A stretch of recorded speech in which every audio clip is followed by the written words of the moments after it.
Alright, so now we're on part, I'm not even sure what part. Kjelti? So, where are we at now? Well, I'm trying not to break down. No, I'm just kidding.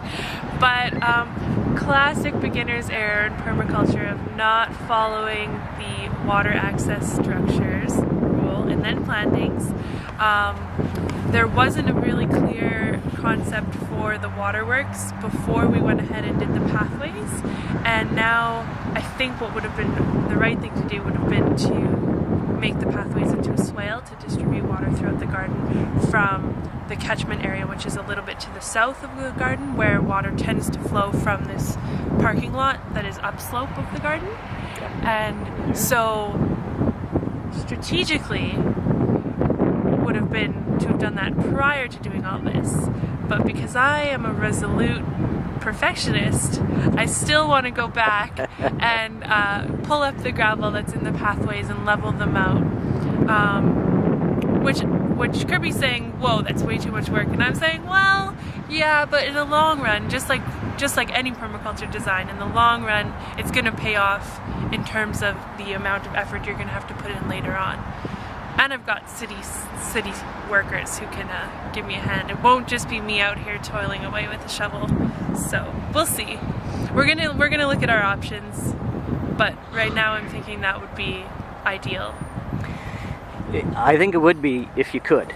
It would be ideal, but yeah, it's a fair bit of work because it's, how wide is it straight across in diameter, do you know?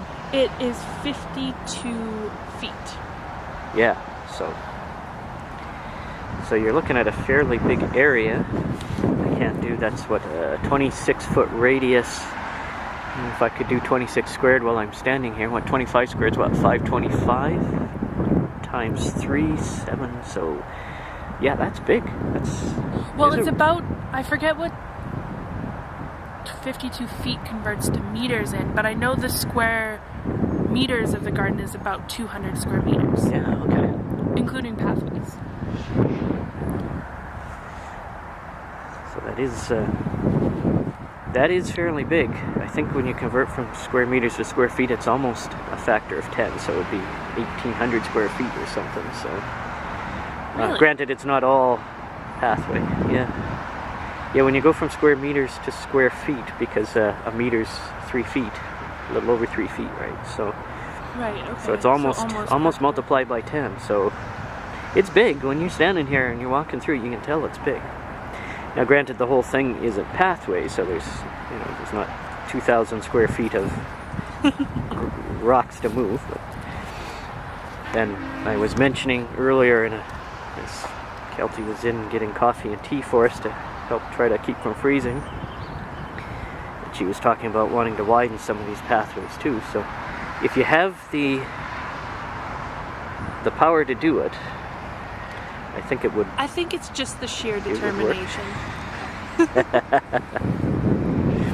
Don't want to have this type 1 error hanging over your head for the rest of your days. Exactly.